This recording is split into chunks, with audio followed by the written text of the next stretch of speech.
The fly that we're going to do on this video is a mini Muddler Minnow, and the primary purpose of showing it to you is to look at spinning deer hair heads, Muddler Minnow heads.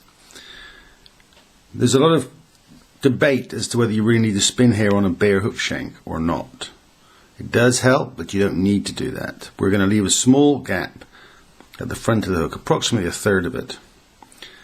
And we're going to take the thread down to a point just where the bend of the hook starts to curve downwards. I'm going to trim off that spare piece of thread, and then I'm going to tie in a tail. And that tail in this case is going to be a little tuft of marabou, this little mini marabou feather. Doesn't need to be a mini one, it's just that's what I've got available. I'm going to tie in the tail, and we're going to make an extremely simple body of just ribbing through the marabou that's left over. The body on this fly is really not that important, you can't see much of it. Very easy to do that. And then we're going to tie in another piece of marabou for the wing.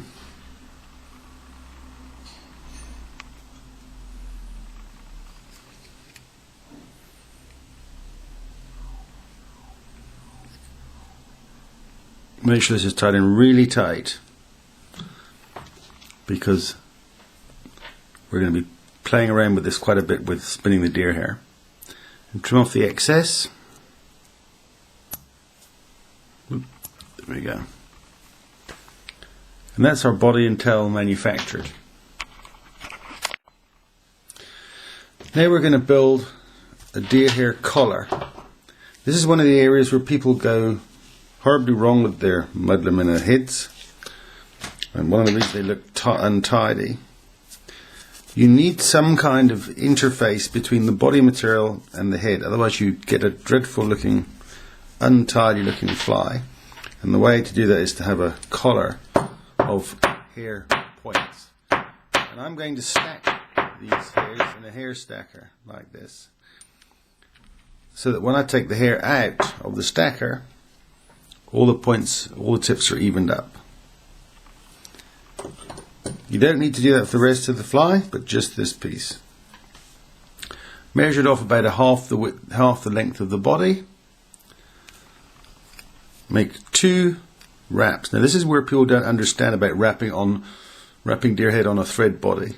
If you just hold it tight, hold it with a thread and tap it, you'll see, there we go, it'll spin perfectly okay, even though it's tying on top of a thread base. So you don't need a bare hook shank to spread deer to spin deer hair. We're going to pull that deer hair out of the way, take the thread to the front. We're going to spin another block of deer hair on top of that. This time you don't need to stack the hair because we're going to trim it all off anyway. Take a bunch of deer hair. Of course, you probably know by now that deer hair is hollow, at least partially hollow, and it collapses, and that's what allows you to spin it. Now here's the trick. We're going to tie this hair in the other way around, points facing outwards, and there's going to be a great big good reason for doing that in a second. Hold the hair at a slight angle to the hook, make 2 wraps around it and the hook, and as you pull, let the hair spin out of your fingers. Wrap in exactly the same place. You don't need to spread the thread around. And here's where that long hair at the front comes into importance. With the long hairs sticking out the front, it's much easier to strike it out of the way and give yourself a clear view of where you're going to whip finish. We're going to do a quick hand whip finish here. Those couple of fibers that get caught up, they aren't going to affect the whip finish at all. They're just going to disappear. by the time we finished. There we go. So there is the fly tied, and now we're going to do some trimming on it. The first part to trimming this hair is just to take a nice straight flat square cut across the top of the hair, and then do the same on the side and this side and underneath, and don't cut it anywhere near as short as you're going to want it. This is just to create a rough guide.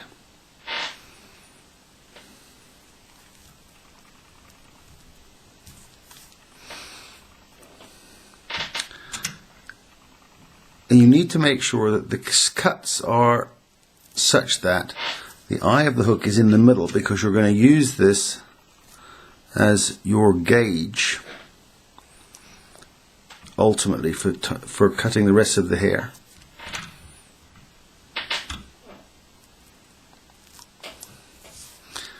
And form the shape that you want, which in my case is a nice bullet shape, is what I want.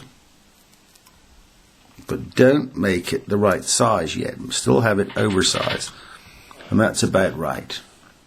The reason we left these tags long at the back is so I can lift them up and trim them off without ruining that collar that we put in, which you can't see at the moment, but we will reveal it. Once you've got the shape that you want, you can then start to work rather like your hairdresser does, from one side to the other, using the hair that you've cut as a guideline of where to cut the next bit.